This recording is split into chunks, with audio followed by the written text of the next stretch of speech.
I hope we are keeping you warm enough here in Dallas. Yeah. Ralji, first of all, again, congratulations on becoming the leader of opposition.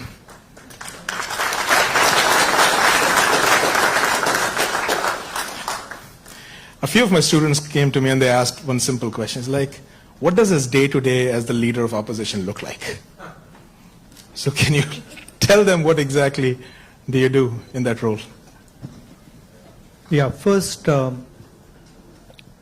thank you very much for coming here. It's an honor for me to come, and lovely to see so many people from back home, so many students.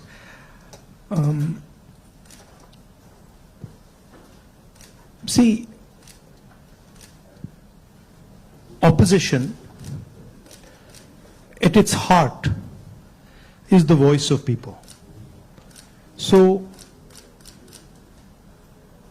if you have parliament, of course, there's a whole sequence of events that go on, but what you're generally thinking about is where and how can I raise issues of the people of India.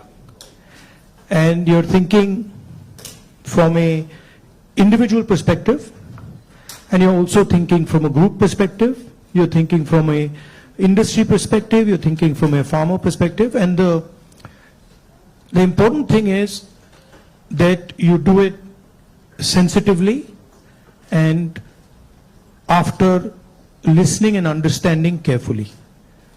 So very often,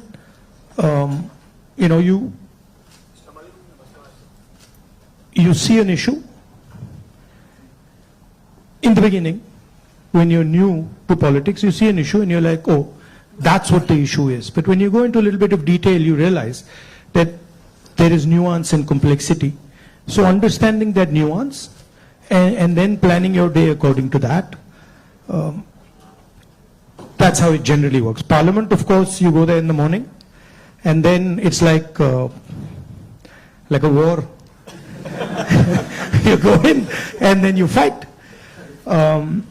It's a pleasant war. It's reasonably fun at times. It can get nasty also, but it's a war of ideas, war of words, and we are trying to put our point of view across, and the government is trying to suppress our point of view. So that's how that works. And then there are a lot of people who come and see you, different types of people, party people, business people, farmers, these type of delegations. So you're constantly listening to what they're saying. So you just mentioned that you look at issues in a certain way differently. Now, thinking about your career as a politician, the first time you got elected and this time, has there been a change in the way you look at these issues and your mind thinks differently about how to go about them? Quite differently. Now, I'm coming to the conclusion that listening is much more important than speaking, right? And listening doesn't just mean that I come there and I listen to you. That's not listening. That somebody you're talking to me and I'm looking at you and I'm hearing what you're saying, but I'm not listening. Listening is a completely different thing. Listening is putting myself in your position. So if you're a farmer, going into the person's life, going into the person's day-to-day life, and then understanding what he's trying to tell you. So listening is fundamental. And then understanding the deeper dynamics. So you then are not just swimming around on the surface, you're raising fundamental issues, and you don't go raising every single issue. You focus clearly and you're like, okay, this is important, I got to raise this. This is something important, I got to fight for this. This is something important, I got to fight. So you choose your battles much more carefully. I think you hit it on the head, that prioritization. So, very good definition of political strategy or business strategy. understand clearly what you don't want to do. So don't sit there doing 50, 100 different things. Understand clearly जो नहीं करना है उसको पहले समझो, पहले कर दो.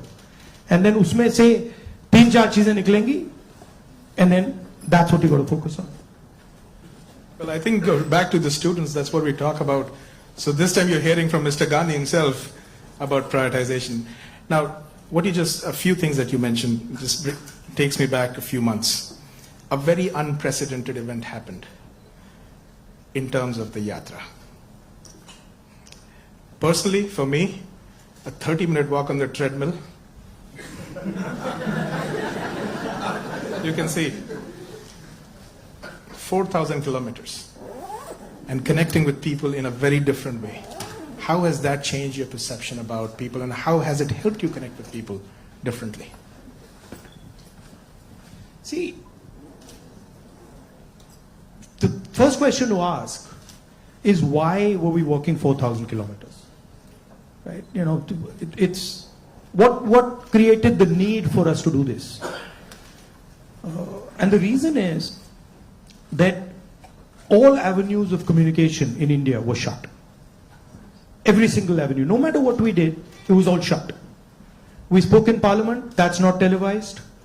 We go to the media, they don't pick up what we say. We even go with documents to the legal system, nothing happens. So, all our avenues were shut. And for a long time, we literally couldn't understand how to communicate. And then suddenly we hit upon the idea कि भाई अगर media आपको लोगों के पास नहीं ले जा रहा, इंस्टीट्यूशनल सिस्टम आपको लोगों के पास नहीं ले जा रहा, तो फिर डायरेक्टली चले जाओ. And then what better way to go directly than to literally go walking across the country? And so that's what we did. And I must tell you, in the beginning itself, I had a little bit of a knee problem. So 3-4 days into it, I was like, "Ye kya kar diya?" I was like, you know, because you get up in the morning, I go running, and so you get up in the morning and you say, "Okay, I'm going to go run 10 kilometers," and you're like, "ठीक है," and then you get up in the morning and you say, "I got to walk 4,000." It's a completely different paradigm, you know. So there were moments of that, okay, this is quite a big thing. But it went surprisingly easy. It was not difficult at all. And it fundamentally changed the way I think about my work. I would say that it completely changed how I view politics, how I view our people, how I communicate with our people, how I listen to people, and not just me. There were many people involved in the yatra, and all of us. And to me, the most powerful thing that happened organically, on its own, we didn't actually do it, it just happened, was that we introduced, certainly for the first time in India, possibly for the first time in many, many countries, the idea of love in politics. And this seems strange, you know, it's a strange thing because you look at the political discourse in most countries and you will never find the word love in that discourse. It just doesn't exist anywhere. You'll find hatred, you'll find anger, you'll find unfairness, you'll find corruption, you'll find all these words. But you will never find the word love in the language. And the Bharat Jodo Yatra actually introduced that idea into the Indian political system. And it has amazed me how that idea has worked. So now when you reflect on the yatra, you think about, you know, some of the key moments that happened. Is there any like an aha moment that you want to share with us that you never expected it to happen, but it happened in a positive way? I'll tell you, what I realized, and many of you people who are in business school and other public facing spaces, I realized that actually when I was in the yatra was speaking on its own. So I realized that I was there, but pretty much everything that was coming out of my mouth was actually coming from the yatra, not for me. Right? So there was thousands of people, they were telling me things, it was going, I was listening to them, they were telling me things, and then their words were coming out of my mouth. So I was not communicating as Rahul. I was communicating as the yatra was communicating. And it took me a little while to figure this out, because first I was like, oh, I'm giving a speech. And I have this idea. And I'm going to say this. But then suddenly it started to occur to me that every single thing coming out of my mouth is actually things people have said to me. And the most beautiful example of this was this slogan that came, which is "Nafrat ke bazaar mein mohabbat ki dukaan khol rahe ho," right? Now you're clapping, but the slogan did not come, it was not my slogan, right? It was not even a slogan of the organizers.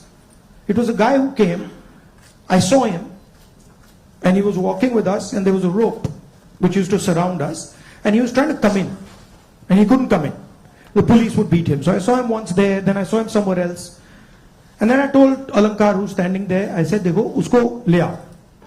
So anyway, Alankar went looking for him, he had disappeared. Then after some time he came out, he charged through the police, and then he pointed at me like that. And he said, "मैं जानता हूँ आप क्या कर रहे हो, मैं जानता हूँ आप क्या कर रहे हो." So I said, "क्या कर रहा हूँ?" He said, "आप नफरत के बाजार में मोहब्बत की दुकान खोल रहे हो." Right? So then I realized that this is not me. This is the sentiment of the crowd that is speaking.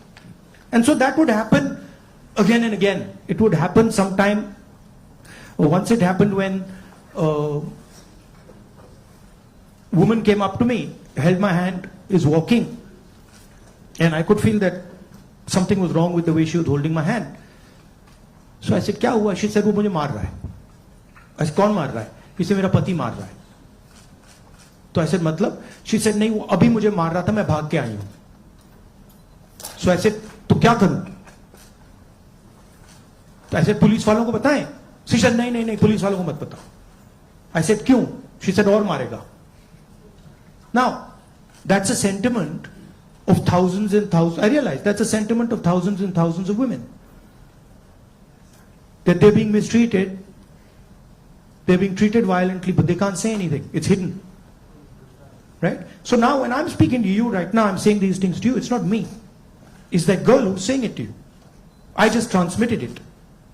So that's the job, in my view, of a politician.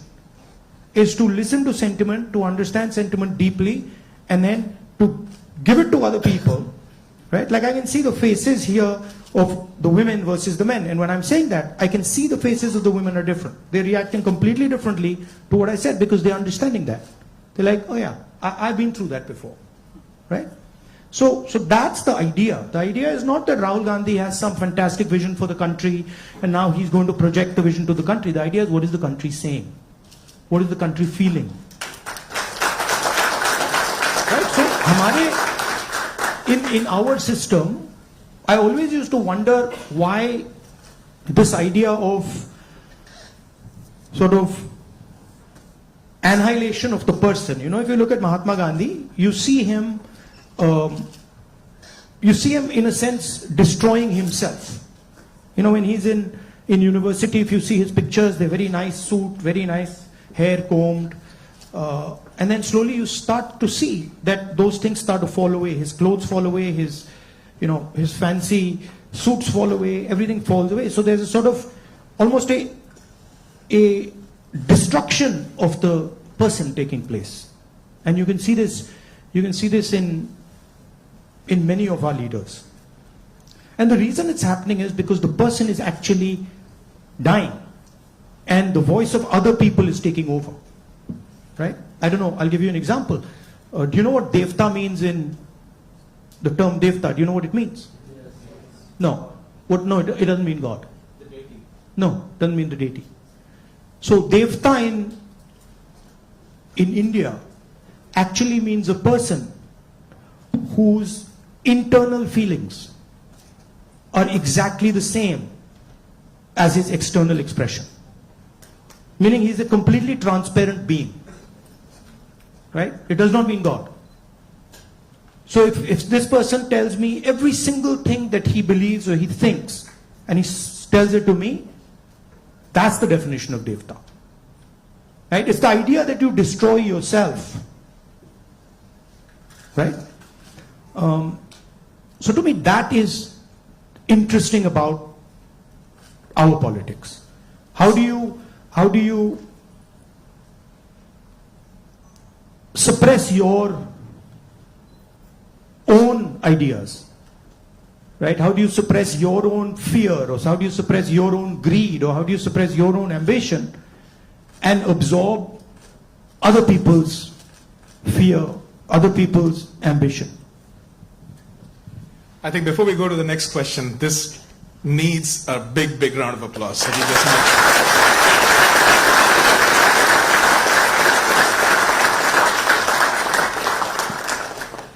If you look at our big leaders, and historically, and you can see extreme, so you can see a Buddha who's extreme, you can see Bhagwan Ram, same thing, you can see Mahatma Gandhi. The basic idea is the destruction of the identity. The basic idea is the destruction. No. The basic idea is the destruction of the self, right? And listening to what others are saying. So to me, that's Indian politics. That's the heart of Indian politics, and that's what an Indian leader is. That's how an Indian leader is different than, say, an American leader. An American leader will say to you, listen, we got to go there, I'm going to take you there, promised land, let's go. Indian leader attacks himself. Gandhi essentially attacked himself. Totally different concept. In some words, in some ways, Bharat Jodo Yatra was an attack on myself. 4,000 kilometers chalna hai, risk hai, goli lag sakti hai, chodo. Let's see what happens. So then that generates a completely different way of thinking and a completely different relationship with people. You know?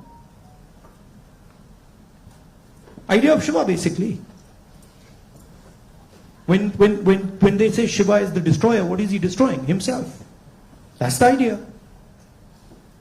Right? He's destroying his ego, he's destroying his structure, he's destroying his beliefs. So Indian political thought, Indian political action is all going inwards. But I mean, I think we might be getting too philosophical. So a good scientist is also that. I agree. Or a good engineer is that. Good yogi is that. In fact, if you're good at pretty much anything, you are destroying yourself in some way. I need a pause for that. I need to pause. One of the important threads in this fabric that we talk about is the youth, and they have a very strong role to play. And especially when you look at US and India, and I see all the students that come in, you know, one of the greatest joys for us here is to work with our students. They just energize us beyond limits. More than 300,000 of them are in the US. About 4,000 of them from India are here at UTD.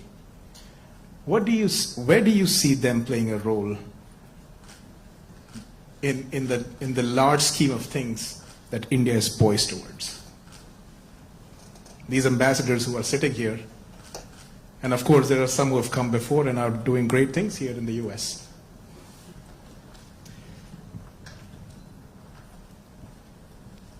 In one way, there you are a bridge between the rest of the world and India. So you have ideas and values that you bring to the United States. And often those ideas and values might not be understood so easily in the United States, right? There's a different cultural ethos, different cultural system here. But your ideas are as valuable as anybody else's. In the same way, they also have a culture, an ethos here. Today I met some young guys just before I came here who came to the United States, not students but people who, driving trucks and stuff like that, and they were saying to me, look, I said, what do you like about the United States? And they said that what we love about the United States is the idea of equality. That a truck driver in the United States gets respect. And as a truck driver in India, there's no way I could get respect, right? Equality is a very powerful idea. And it's an idea that can help India in huge ways. So if you take back the idea of equality, take back the idea of fairness, that's a very powerful thing. So I think you should see yourself as a bridge. And the other thing is, what I've noticed in my life is that individuals can do huge things. And often it's individuals who you don't expect are going to do big things that do it. So system will say to you, university might say to you, these are the best students. And you'll find that actually the guy who's going to make change is sitting somewhere else in the back. And the university has a way of, making that person feel uncomfortable and said, you're not doing well, your grades are not, you're not getting a 4.0. And then suddenly you find the guy who's not doing so well has done much better in life because he's into the habit of questioning things, asking himself, why is it like this and not like that? And sometimes institutions don't react well to that. If they see you always asking questions, they might say, yeah, disturb kar raha hai isko, chup karo, piche beto, piche bhejo.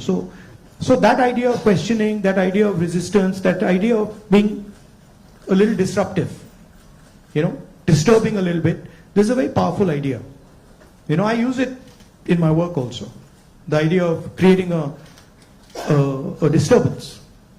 Bharat Jodo Yatra was a disturbance. Politics is going on like this, let's disturb it. We don't like the way it's going on, we want to do it like this. So I think that's powerful. If you understand the culture you're operating in, understand your culture, and then have this sense of, how can I do something to bridge it, how can I do something to disturb it, it's powerful. Talking about the same youth, I think the life of anybody who's young and is in some, like the 20s, the life is like a soap opera. Every day there is a new challenge, there is something that is... The life of somebody who's in his 50s, 60s, 70s. The soap opera continues. It's not that the soap opera stops at 30, yeah? Let me tell you. In fact, in many ways, the soap opera becomes much more dramatic later. Multiple soap operas start up. But so they have concerns. They have concerns about doing well in life. They're starting off maybe a professional career. They have questions about whether they'll do well or not. Employment also happens to be a key area and I feel across the world right now the youth is kind of rippling through that, a phase where there are questions about where they will land professionally from an employment perspective. So when we connect any sentence which has the word youth and employment in the same sentence, it's a cause of worry at a lot of places at a lot of different levels. What do you have to say about employment and our youth? See, first of all, let's be clear. Not everywhere on the planet has an employment problem. Okay? The West has an employment problem. India has an employment problem. But there are many countries in the world that don't really have an employment problem. China certainly doesn't have an employment problem. Vietnam doesn't have an employment problem. So there are places on the planet that are not struggling with unemployment. There's a reason.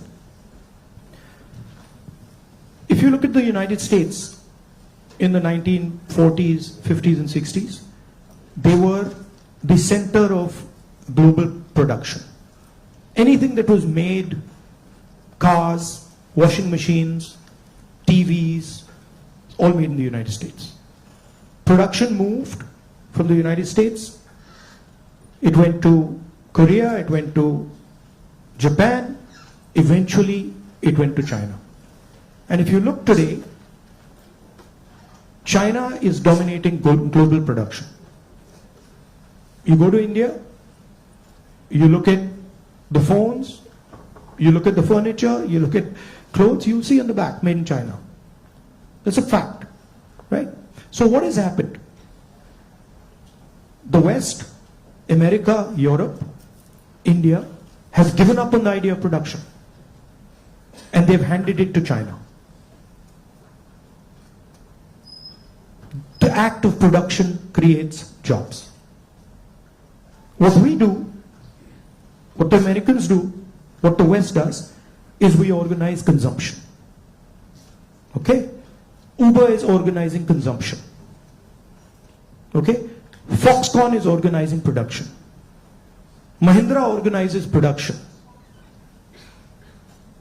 Bajaj organizes production. These are the guys who create the jobs.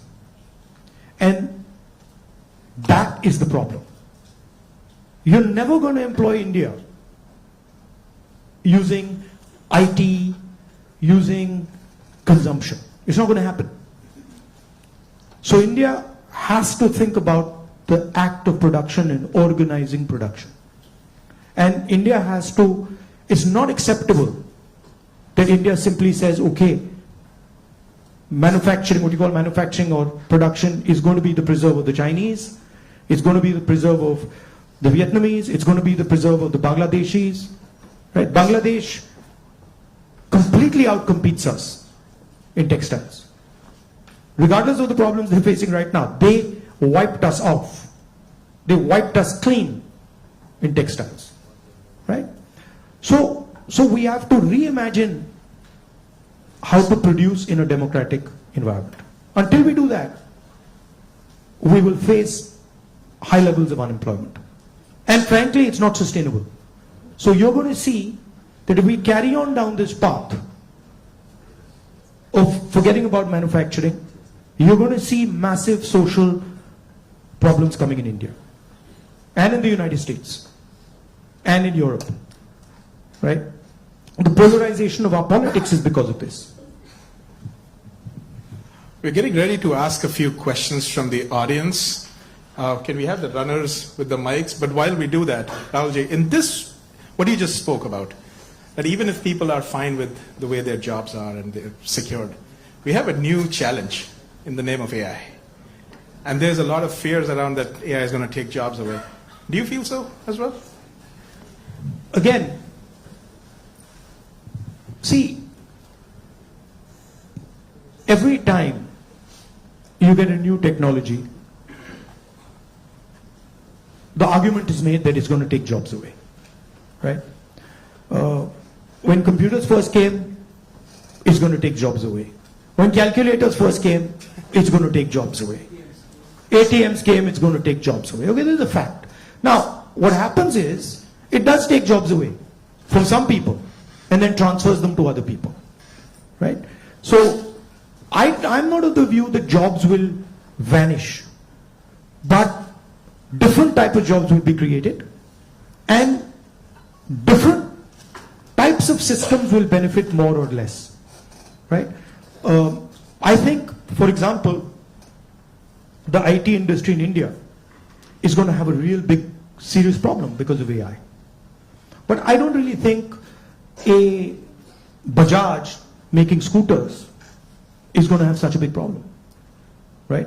So it's going to hit different people differently. It's going to take away some jobs, it's going to add some jobs. And if you're positioned properly, it's an opportunity. And if you're positioned badly, you're in trouble. I mean, I remember Mr. Vajpayee gave a speech that Indians don't need computers, right? And somebody else gave a speech that Indians don't need English. Computers created millions of jobs in India. It's a fact. So it depends. It depends how flexible you are and how well you're looking at the future. Thank you so much. We do have some folks here who would like to ask a few questions, so can we get a mic here, please? Mr. Shroff, right here. Oh, Okay. First, let me Okay. add 2 questions. So first of all, thank you for the opportunity. let's keep it to one question, please. Yeah. Yes, one question. So India has a young population. So what are your plans to modernize the education system and bridge the gap between the education system and employability? That is the first question. Let's keep it to sure. one, please. Thank you. Nimish. Should I just answer this one, or you want to get? Okay. I'll try. Shannon. I think many people say that India has a skills problem. I don't think India has a skills problem. I think India has a skill respect problem. So India doesn't respect people who have skills. But I don't think there's any limit on the skills that are already available in India. Okay? Second, our education system doesn't connect with the business system. So you have a business system that is operating on its own, and you have a sort of ivory tower education system. And the education system in no way connects deeply with the skill structure of India. So I think bridging that gap, linking those 2 systems of skill and the education system, vocational training, I think is fundamental. I think currently huge problem in the education system is the ideological capture. So, feeding ideology through the education system. Most of our vice chancellors today are placed by the RSS. It's an organization that has a very particular perspective on life, on history, on the future. That's really damaging. Having one organization that is placing all its people in our education system, I think that's damaging. So ensuring that people who run our education system are independent, are not, ideological, or are not committed to sort of a particular way of thinking, I think is important. Thank you. Dr. Gupta. Rahulji, I have a question. What's your vision of creating growth in the industry, manufacturing? No, I don't see. Again, what I think is not as important as what the large mass of Indian people think, right? One problem that you simply cannot solve if you continue on the direction we're on is giving our blue-collar workers jobs. You simply, if you carry on this road, you simply cannot do that, right? The only way you're going to give our large mass of people jobs is if you start producing things, if you start manufacturing. And the foundation of manufacturing, you don't just start manufacturing cell phones, right? It is a sequence, right? So you have to go up the value chain if you want to manufacture. A lot of people say, oh no, you can manufacture cell phones directly. Well, cell phones are not being manufactured in India. Cell phones are being assembled in India. It's a different thing. Meaning components are coming from China and those components are being assembled in India, right? The reason China can develop those components is because they have a huge infrastructure that has manufactured many different things, many different types of things before. So you cannot get away from from that basic stuff. And I think you have to have a vision for production. For example, our GST is designed against production. It rewards consumption, it punishes production. States that produce are harmed, right? Large monopolies, huge monopolies, harm production, right? They influence the policy regime so that players cannot produce. So these are some of the things that you would have to look at if you want India to start producing. I'm convinced India can produce with no problem. I'm convinced that India can take on China if you start aligning the country for production and if you start respecting skills. I'm absolutely convinced of it. And states like Tamil Nadu have already shown it. Like it's not that Indian states have not done it. Pune has shown it, Maharashtra has shown it, Tamil Nadu has shown it, Karnataka to an extent has shown it, right? So it is being done, but it's not being done at the scale and with the coordination that it needs to be done. I'll give you an example. You take any district in India, you will find that there is a historical network that produces there. You go to Moradabad, you will find brass, right? You go to Mirzapur, you will find carpets. You go to Bellary, you will find jeans. So each district has a traditional network of production. Now, how much support are those people getting?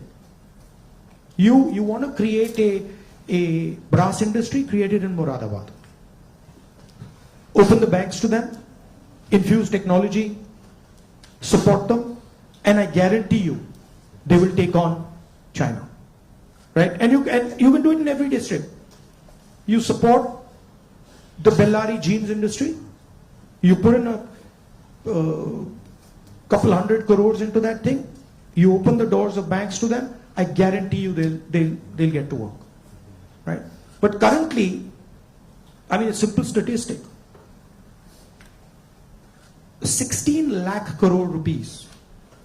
16 lakh crore rupees of bank loans have been forgiven to 25 people. 25 people. Right? Do you realize how many industries you could set up with that? And they've just been forgiven.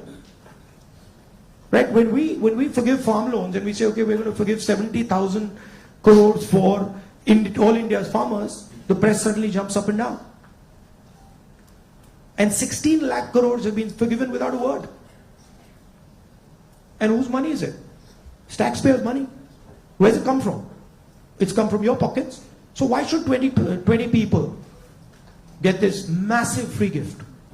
Why should one person, suddenly have all the ports, all the airports, all the defense contracts? What is happening when you do that? You're taking away money from people. Instead of having one business that runs all the airports in the country and one business that runs all the ports, you could have 10, 15, 20, right? So it's all destruction of economic activity. Thank you. We can take something on this side. Can we have the mic? Can we please have the mic here? Rakshit, go ahead.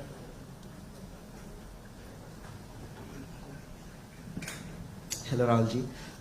My name is Rakshit. First of all, thank you so much for being here. We feel so privileged.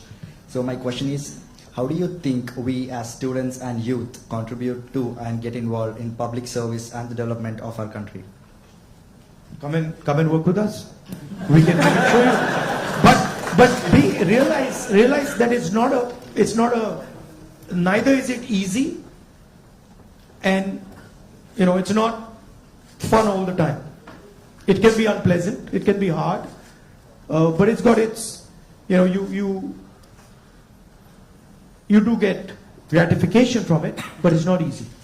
And if any of you are interested in it, we run internships and we put people into our system and train people. Thank you. We had a question here, Mr. Shah. Rahulji, first of all, thank you for coming here and gracing UTD with your presence. I'm a faculty and I also represent a lot of students, so I'd like to ask, for everything we look at it and say there is always something you can even do better for something that you haven't done successfully. So looking back, Bharat Jodo Yatra was so successful. Couple of things what you could have done differently if you did it now.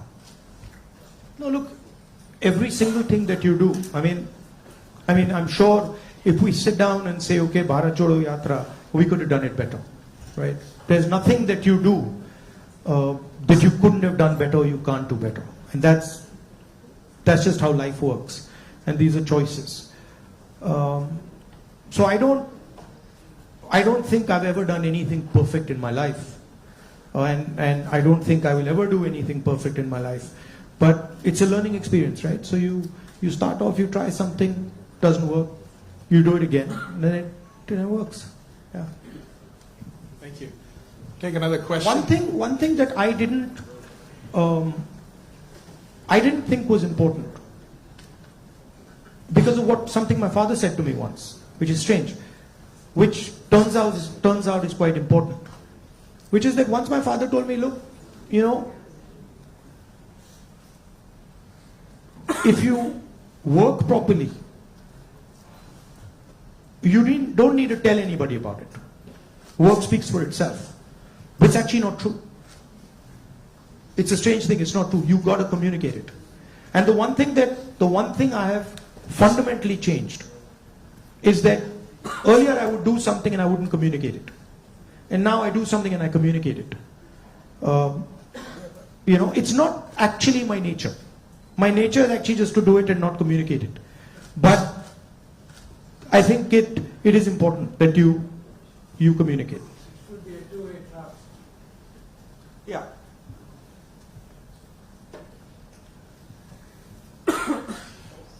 All right. Yes, let's go there. Can we have the mic? My eyes feel like a lot of machine right now. I'm trying to pick up which one I see. Where is the mic? Jitesh?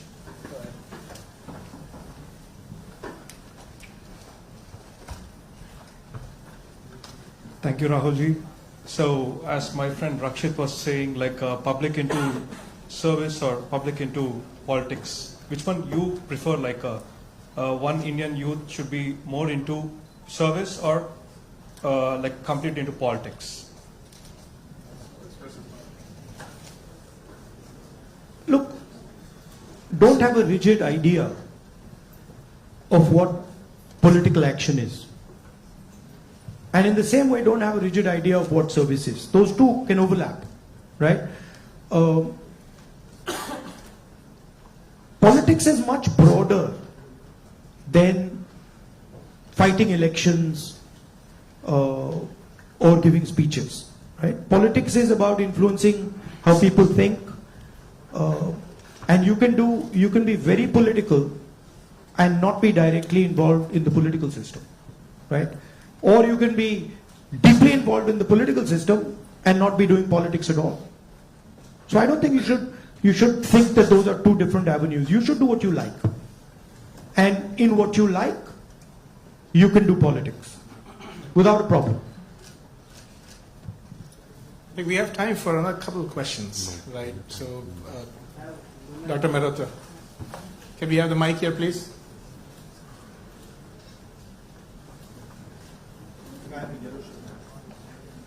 I'll get it. Okay. First off, thanks a lot for being here. It's a rare opportunity and we're truly grateful. To me at least, and I could be wrong here, it almost seems like there are two Indias. One that is reaping the benefits of the growth that we see, and then one that's being kind of bypassed. There's still an unacceptably high number of people living in abject poverty who don't even have access to the very basic of quality education. What vision do you have to ensure that this India that's kind of been cut off at least gets some benefits, and that it's a little more equitable, the benefits of India's economic growth? There are clearly two Indias. And very small percentage of people, very small percentage of people benefit from India. The vast majority of people don't benefit from it.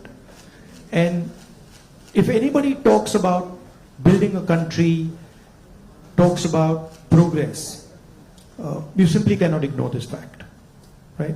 If you look at our institutions, our businesses, our legal system, anywhere, you will find that it's captured by a very, very small percentage of people. Now, one of the things that I keep saying is that in the 21st century, you need data. And you need to understand the extent of this capture. I think when people actually understand the extent of this capture, they will be shocked, right? And so, for example, the idea of a caste census is a way of shining the light on this capture, right? It amazes me when people say, oh, there shouldn't be a caste census. It's like saying his leg is broken and there shouldn't be an X-ray. Why not? Right? What's the problem? What's the problem with an X-ray? Second thing is the issue of skill, right? You've heard of the Eklavya story? You've heard of the Eklavya story? Yes. If you want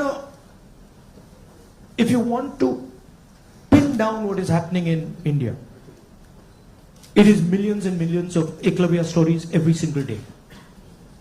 The people with skill, their thumbs are being cut off. They're not being allowed to operate. They're not being allowed to thrive. And it's happening across the board. So, respect for skills, supporting skills financially through technology, that's how you'll unleash India's power. You're not going to unleash India's power by empowering 1%, 2% of India. And, it's not interesting for me. So, I'm very passionate about this. I'll give you an example. Sometime back, when we were in government, we were talking about skill development. And the gentleman who was running, he was appointed by Manmohan Singh Ji for skill development. He came to see me. And we were having a conversation. And he was explaining to me how he was going to build ITIs. And he was going to put trainers inside ITIs. For plumbing, for hair cutting, for carpentry, for stuff like that. And I was listening to him. And I asked him a question. And what I said was, look, you're building these ITIs. And I gave him an example. I said, let's say you want to train 1 million barbers. Now in your model, what you're going to do is, you're going to have these ITIs, 1,000 of them across the country, and you'll train these barbers. But that's not where the barber's skills lie. That ITI is not where the barber's skills are. The barber's skills are with the barbers. So I said to him, why don't you do this? Why don't you set up certification centers? And then go to every single barber in India and say, listen, this is what we'd like you to train. For every guy you send to our certification center, we'll give you X amount of rupees. So let's say you have, 1 million barbers in India. And you go to 1 million barbers and you say, listen, you guys have the skills. We want to train barbers. And now start training barbers. And for every guy you train, send him to the certification center. And the moment we find that he's certified and he has been sent by you, we pay you. How long will it take you to make 1 million barbers? 2 months? 3 months? Right? He just looked at me as if I was crazy. Right? Because for him, the skill isn't there. The skill isn't the ITI.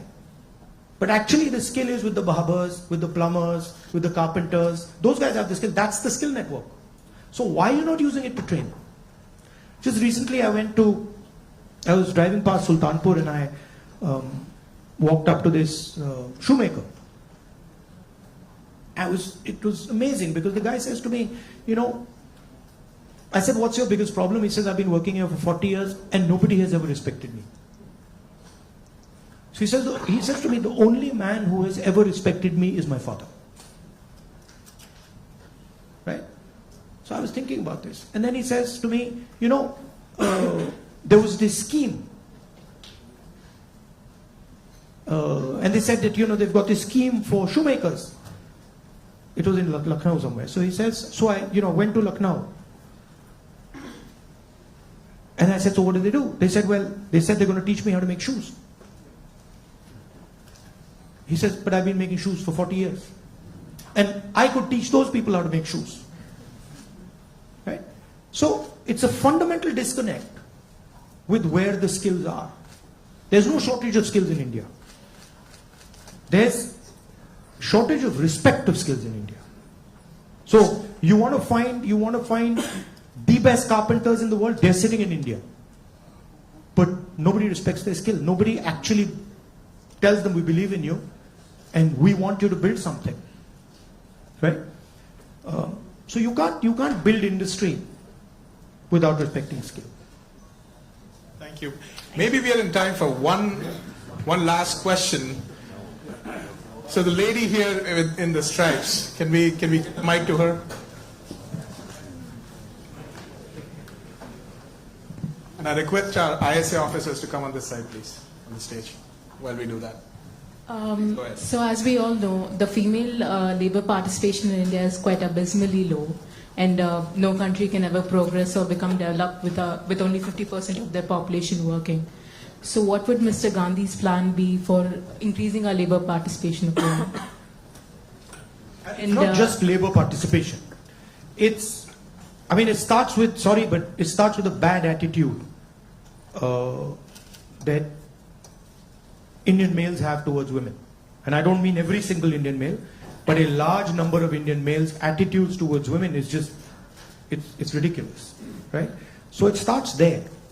And it's a particular way of thinking about women. And we see it in the political system, we see it in the business system, we see it everywhere. So I'm very big, number one, on political participation of women. Reservation bill to start with. Ensuring that women get into business. Ensuring that women are supported financially if they want to open their business. And then making sure that it is made easier for women to participate, right? Women have their own particular issues that you need to take care of before they can start to participate. So I think the first thing is of thinking of women the same way you think of men, right? That they can do anything men can do, if not better, and that they are equal and better in many, many things. Yeah. Also, by the way, this is part of the ideological fight between the BJP and us, right? The BJP and the RSS believe that women should be restricted to a particular role. They should stay at home, they should cook the food, they should not talk too much, right? And we believe that women should be allowed to aspire to whatever they want to do. Mr. Gandhi, if I just say that it was great having you on campus, that is a big, big understatement. But can we give him a round of applause?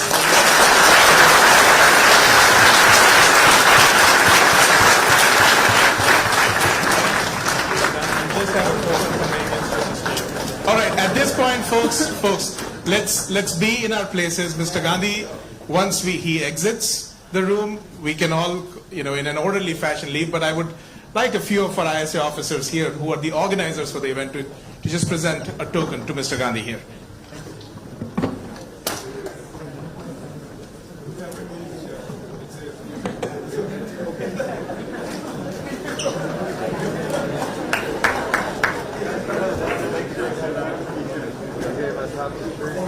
Yeah.